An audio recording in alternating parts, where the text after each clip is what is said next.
I lived in this small town my whole life, tucked away in the mountains. Everyone here talks about skinwalkers, warning us not to go into the woods after the dark and to keep our doors locked tight. My dad, Mark, was my hero. He was strong and brave, and I thought he could protect us from anything. But one night, everything changed.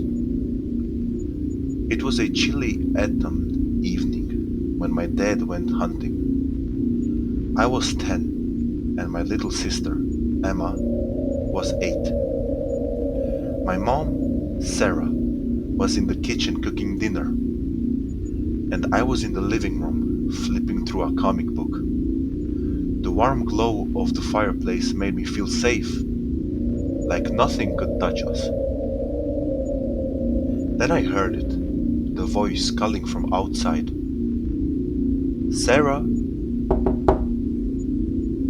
let me in. I looked up, my heart racing. It sounded just like my dad. Mom, I yelled, rushing into the kitchen. Dad's back. But Mom didn't look happy. She whipped her hands on a towel, her face pale. No, Jake, it's not him. Stay inside. I ran to the window, peering outside, but there was nobody there. The air felt heavy as I listened again. Let me in, the voice pleaded, sweet and soft. Dad, Emma called, her eyes shining with excitement. I want to believe it was him, but something fell off, Mom said. Don't answer it, just stay close. But I couldn't help myself. The voice turned into a laugh that was warm and inviting, just like my dad's. Emma, Jake, come outside, let's play. My heart raced with both excitement and fear. Stay back, Mom shouted, her voice shaking as she grabbed a knife from the counter. It's a trick, don't open the door. The laughter twisted, filling the air with cold chill. Why don't you trust me? It taunted. I just wanted to see my family. I miss you. Suddenly, there was a loud bang on the door that made us all jump. I felt panic rising in my chest. Dad? I screamed, but I knew it wasn't really him. The creature outside spoke again, sounding cruel. Let's have some fun. The door shook as it tried to break in. I backed away, fear gripping my heart. What do we do? I whispered to my mom, clutching Emma's hand. Just stay quiet, she said, her voice trembling. Minutes felt like hours as we huddled in the corner of my room. The thing outside kept calling, its voice switching between my dad's soft tone and something darker. Help me, I'm tired. Please let me in.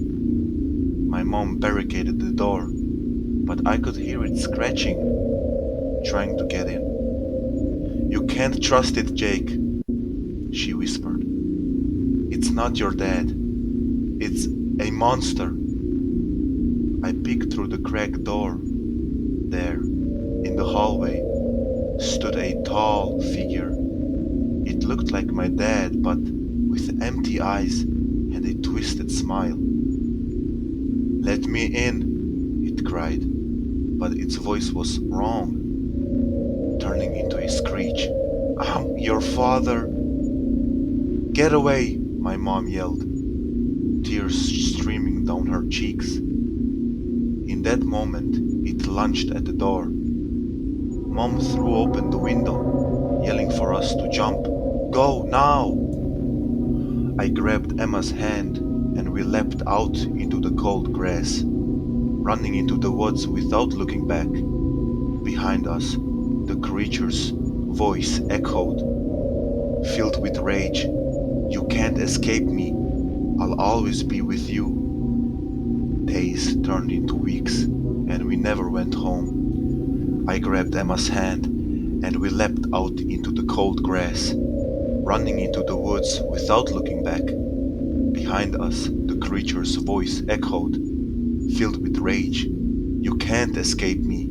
I'll always be with you. Days turned into weeks, and we never went back home. We lived in fear of that voice, always waiting for the familiar call. Mom told us stories about skinwalkers and warned us to stay far away from the woods. After that night, she tried her best to keep us safe, but I could tell the toll it took on her. She was always on edge, her eyes darting to every sound. Sometimes, in the dead of night, I'd hear her whispering prayers, clutching the old family photo of Dad. Emma and I would hold each other tight, scared of the dark and what it lurked beyond it. One evening, while we were hiding in an old cabin deep in the woods, Mom told us about the day we escaped. I thought I lost you both, she said, her voice shaking. When you jumped, I turned to face that thing. I had to fight it off, keep it from coming in. I don't know how long it held it off, but I heard it screech. Then it went quiet. But my mom wasn't the same after that. She grew distant, as if part of her had been taken by that creature. One night, while we were huddled together, I noticed her staring out into the dark. I still hear him, she whispered, tears in her eyes. He calls for me, just like he called for you. That's when it hit me. Whatever that thing was, it had taken something from her too. I could see the shadows in her eyes, the way her smile didn't reach them anymore. The fear and sorrow became her constant companions.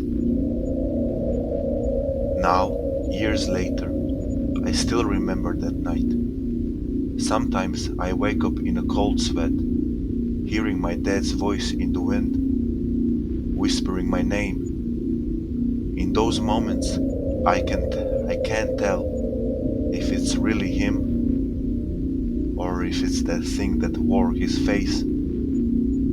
I tried to convince myself I'm safe, but deep down, I know I'll never truly escape. The creature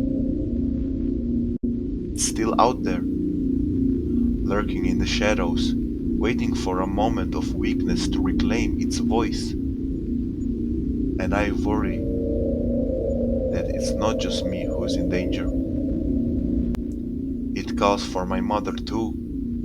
The shadows of that night hang over us like a dark cloud, a reminder that we're never really free from the things that haunt us.